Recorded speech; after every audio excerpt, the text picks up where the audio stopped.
Olá, alunos.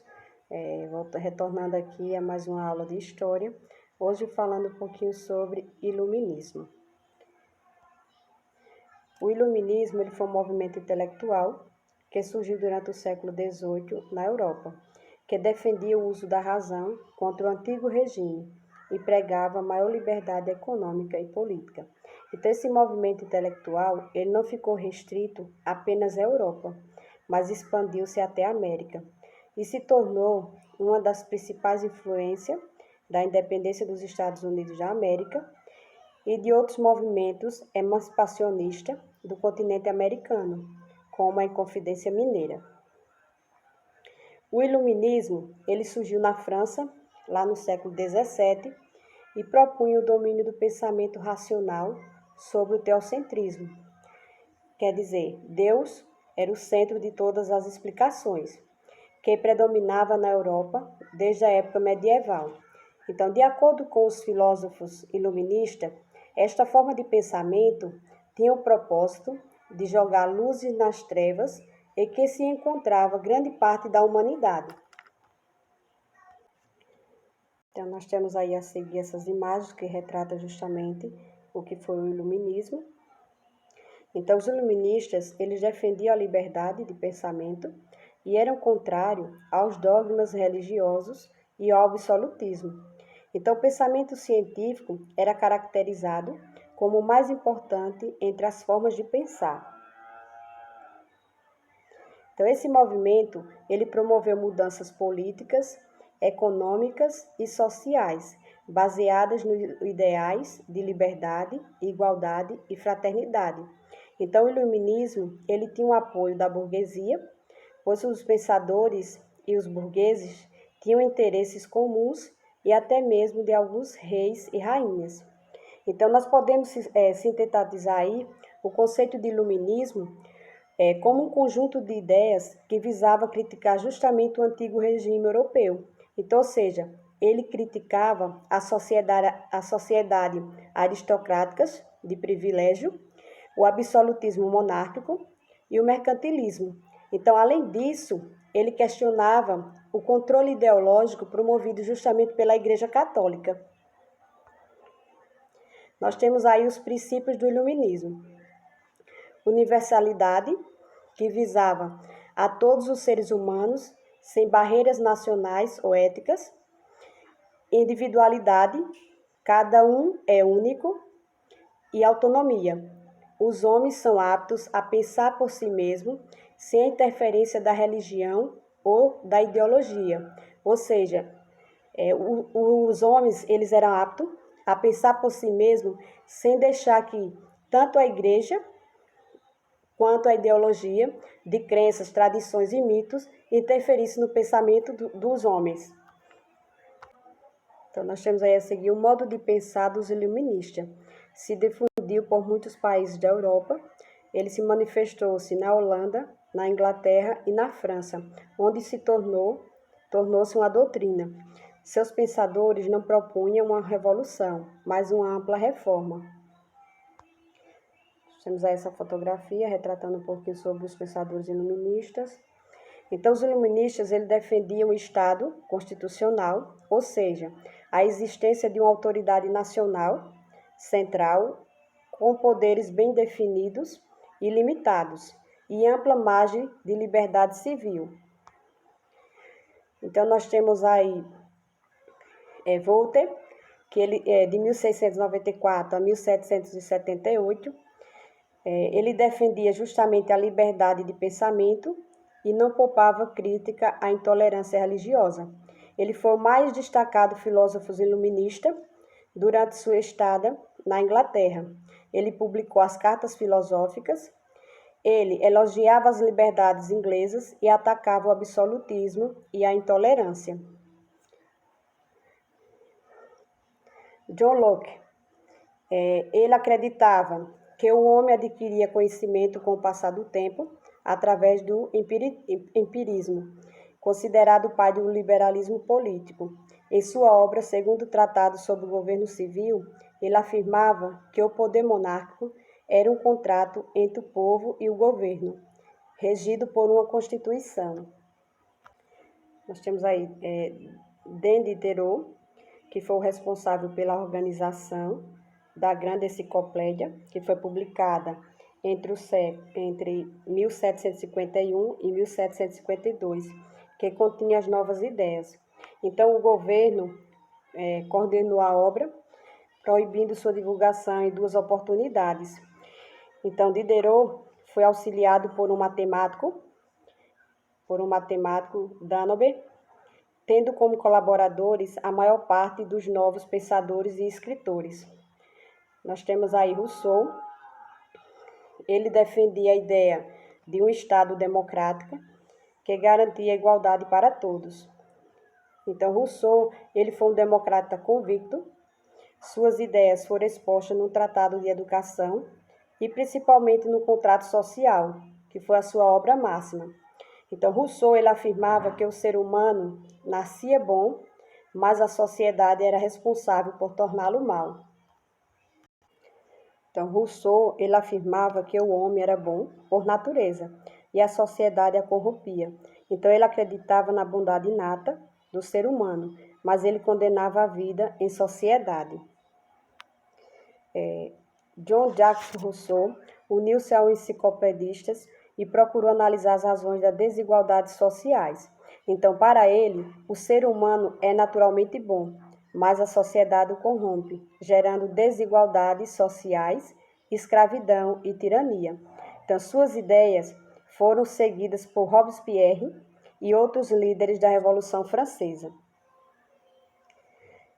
Montesquieu, ele foi um dos mais brilhantes filósofos do século XVIII, que passou em revista as diferentes formas de governo em sua obra O Espírito das Leis. Então, Montesquieu, ele defendeu a divisão do poder político em legislativo, executivo e judiciário.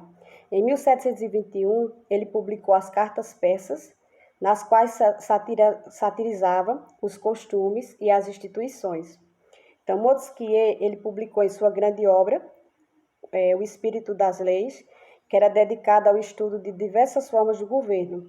Ele dava grande destaque à monarquia inglesa, preconizando a separação dos poderes, então, ou seja, dos poderes executivo, legislativo e judiciário, única forma capaz de garantir a liberdade. Entre eles aí tem os principais filósofos iluministas. David Hume, em 1711 a 1776, ele foi um importante historiador e filósofo iluminista escocês.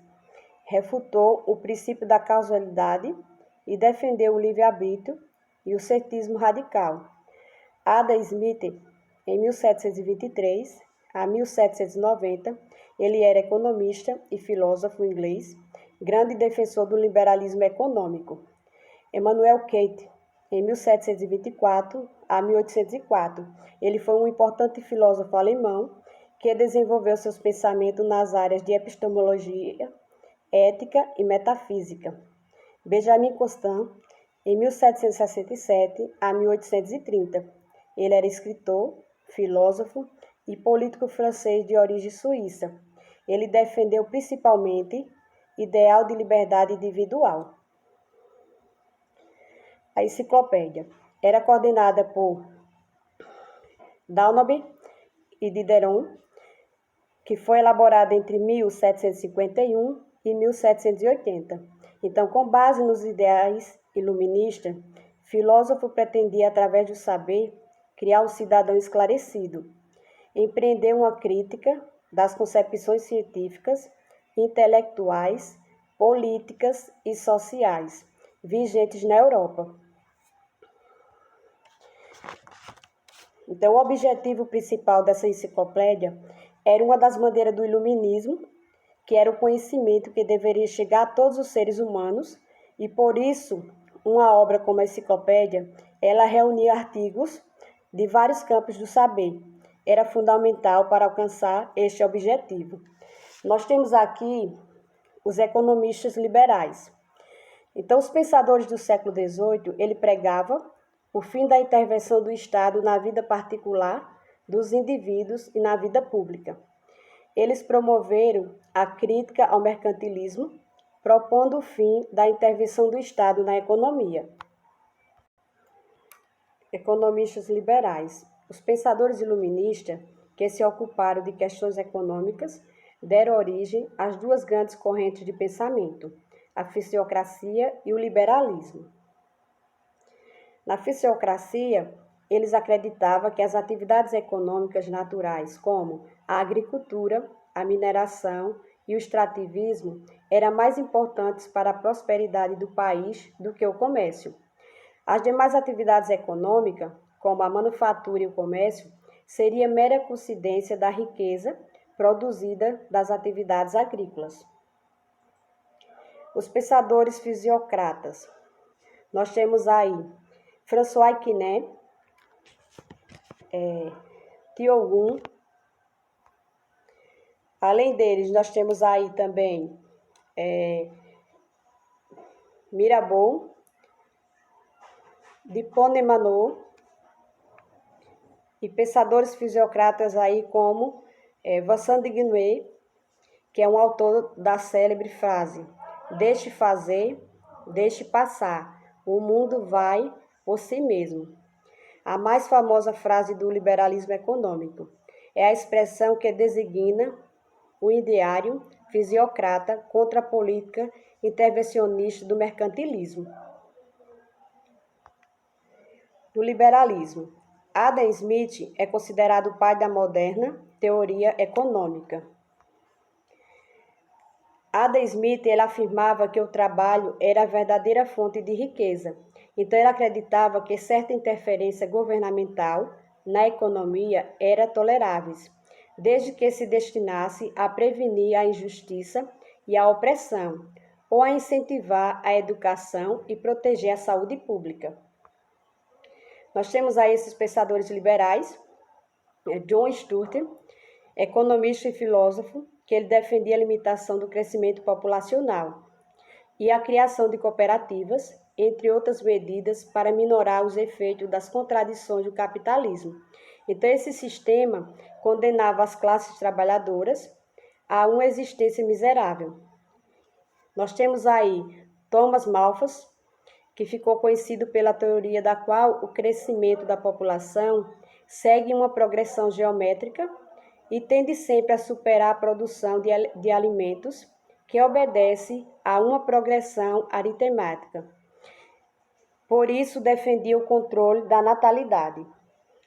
No deportismo esclarecido, foi uma forma de Estado absolutista que dominou certos países atrasados da Europa lá no século XVIII. Ele caracterizou-se por utilizar ensinamentos propostos pelas teorias iluministas, mas sem abrir mão do absolutismo na prática política. Nós temos aí o deportismo esclarecido, onde os países ligados ao deportismo apresentavam problemas estruturais. Suas economias baseavam-se nos princípios mercantilistas, onde tinha sociedades pouco diversificadas, sem capital, sem pessoal técnico e com a burguesia emergente. Aí nós temos aí um quadro que mostra a crise do antigo regime durante o movimento do iluminismo. Nós temos aí o nome do país, cada reis e a medida que eles executaram. Na Áustria, nós tínhamos José II, que era o rei. As medidas que ele queria eram o fim da servidão e relativa liberdade de imprensa. Na Rússia, Catarina II, a criação do ensino leigo e de uma universidade em Moscou. Na Prússia, Frederico II, chamado rei e filósofo, eliminou as torturas em seus países e criou o ensino obrigatório.